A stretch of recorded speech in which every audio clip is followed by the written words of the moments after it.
केलता मी फोन माझ्या भावाला. येतो म्हणलाय. आज नाही जमलं उद्या तर मी नक्की येतो म्हणलाय. काळजी करू नको.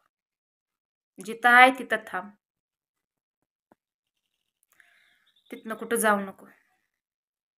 तिथं दाजी थांबू देत नाही तर इथं मामापाशी थांब. मी येतोय उद्या. बघू आता ती उद्या आल्यावर काय होतंय काय नाही.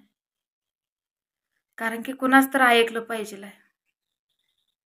ऐकलंच पाहिजे आता कोणाच तर. आता भाव आपल्याला सांगतोय हालू नको तिथनं कुठं जाऊ नको. बघू आता एक वेळ त्याचं ऐकून ती काय म्हणतोय काय नाही. त्याच्याकडं काय येतंय. आपलं मिटतंय का नाही का असंच वाढतंय कळल की ती आल्यानंतर. ती येतो म्हणल्यावर जरा बरं वाटलं. बसली बघा उगच चिता गीता. काय करू काय करू काय कळ नाही. माणसाला टेन्शन खरंच लय वाईट असतं. माहीत नव्हतं आजपर्यंत. ते आता माहिती व्हायला लागले एक एक एक एक. टेन्शन काय असतं काय नसतं ते. हीच जर मामा नसतं तर माझी अवस्था काय झाली असती. कुठं जायचं होतं मी. आता एक तर मामा आहे म्हणून शिन. मामा जर नसतं तर तिकडं तर जायचं नाही. नवरा सांगा असलं तरच जायचं. बापाची ताकीद आहे. मग जायचं कुठं ही प्रश्न पडतोय ना.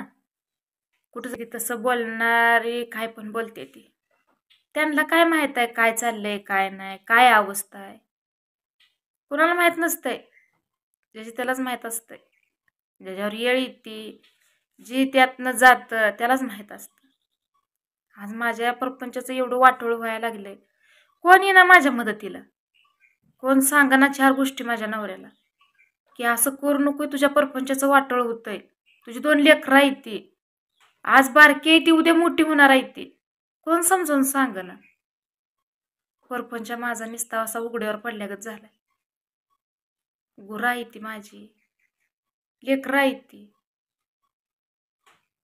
कालच्यानं लेकरांना भाकर तुकडा तिथं गेलीच नाही करू द्यायचा तर विषयच नाही.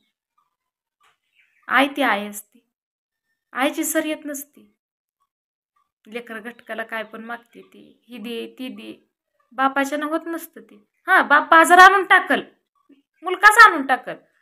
पण जी लेकरं मागते ती करून देणं होत नसतं बापाच्यानं. पण ह्यांना कळायला पाहिजे. इतका पण दांडपणा चांगला नसतो. एकटीनंच विचार करून सगळं होत नसतं. दोघांनी पण विचार केला पाहिजे. दोघांनी पण शांत बसलं पाहिजे. काय चुकतंय काय नाही बघितलं पाहिजे. का डायरेक्ट शेवटचा मुद्दा उचलून शिना त्याच्यावरच बसायचं आणि तीच करायचं. असं कुणाचीच कड लागत नाही. ठीक आहे. म्हणजे मोठी होणार आहे ती. ती जर आपला रोज असला धिंगाणा बघणार परत ती म्हणणार आहे ती तुम्ही काय केलं. म्हणणार आहे ती नाही.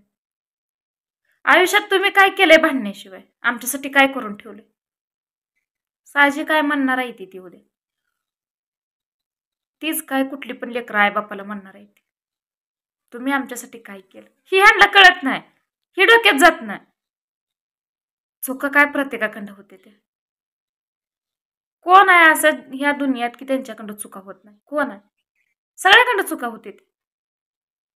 पण त्या चुकीला काय तर बोलून सांगून परत असं करू नको असं वागू नको जिथले तिथं सोडून दिलं पाहिजे.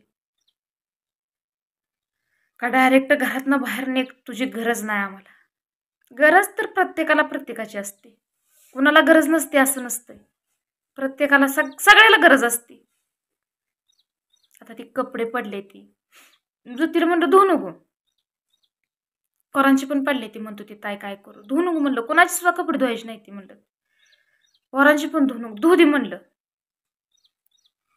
कारण की जरा रग लागल्याशिवाय कळत नाही म्हणलं काय होतंय काय नाही. सकाळी हातानं भांडी घासली ती. मस्त वाईट वाटतंय बघती डोळ्यानं. पण काय करू माझा इलाज चालेना ना आता. चालच ना माझं काय आता. त्यामुळं शांत आहे. हातानं भांडी घासते ती धारा काढते ती. एकटीची आपदा होती या. स्वतःला वेळ आली ना कळतं काम घरात किती असतं किती नसतं. ती येळभर काय करत होती काय नाही आता सगळं कळायला लागलंय. लोट हाय भांड हाय काय एक म्हणून नसतंय घरात. धुणं हाय, लेकरांची कापडा येते, कळतंय की आता. बघू घ्या आता, यायचा आहे भाऊ माझा उद्या. आल्यानंतर ना त्याला तर काय नीट बोलत असते तर अजिबात त्याला तर नीट बोलत नसते तर. कारण की माणूसच असा आहे, कुणाला नीट नाही बोलणार. मला माहित आहे ती त्यांचंच खरं करणार, पण ती त्यांचं खरं करून शिना चालत नसतं. लेकरं सकाळची जाते ती, दूध चहा सुद्धा पित नाही ती लेकरं. ओंकार तर चहा पित नाही, त्याला दूध लागतं. त्यांना आंघोळीला पाणी नसतंय, हातपाय तोंड धुते ती पोरं आणि तशीच सुटते ती. का त्यांना दूध हाय का चहा देते आता घोटभर करून. आणि ही काय लेकरं सांभाळणार आहेत, ह्यांच्याच्यानं होत नसतं होती, शक्यच नाही ते. कुणाची पण कामं न होती घर सांभाळायचं, नुसतं बोला येतं. येळभर तुम्ही घरात काय करता, पण बायासनी माहीत असतं घरात काय आहे काय नाही. मला काय काम नाही, मी निवांत इथं. पण बसू वाटत नाही की जीव तुटतोय, वडतोय जीव तिकडं. तुम्हीच सांगा, नुसतं मी घरात नाही तर लेकराची माझ्या ही अवस्था आहे. आणि जर मी इथं नसली तर माझ्या पोराची काय अवस्था होईल, ही विचार केला नाही ते. लेकरासनी आय बाप दोघं लागते, दोघ जण पण लागते. इकडनं तिकडं आलेलं मम्मी म्हणलेलं, ही दिग मम्मी ती दिग मम्मी. बापाला लेकरू म्हणत नसतं. वाटतंय हो, विचार करून करून डोकं माझं आउट होऊन गेलंय. विचार तर कुठपर्यंत करू. जेवढा विचार चांगला करते तेवढा वाईट पण करते. बाहेर तर पडली आहे, पण बघा की जागा कुठंच नाही. तिकडं तर जागा नाहीच मला, तुम्हाला तर पहिलंच माहिती. तिकडं जागा नाही. तिथं मामा पण आहेत बसलेत. बघू आता काय होतंय काय नाही. भ्या वाटायला लागले मला, लय म्हणजे लय भ्या वाटायला लागले. ते जर आला, जरा भाव आपला आडवा तिडवा बोलला, वाढत गेलं तर काय करायचं. कारण की असताना भाव माझा पण रागीट आहे, त्याला नाही सण होत. ते काय का होईना आल्यावर निभार घेणार आहे.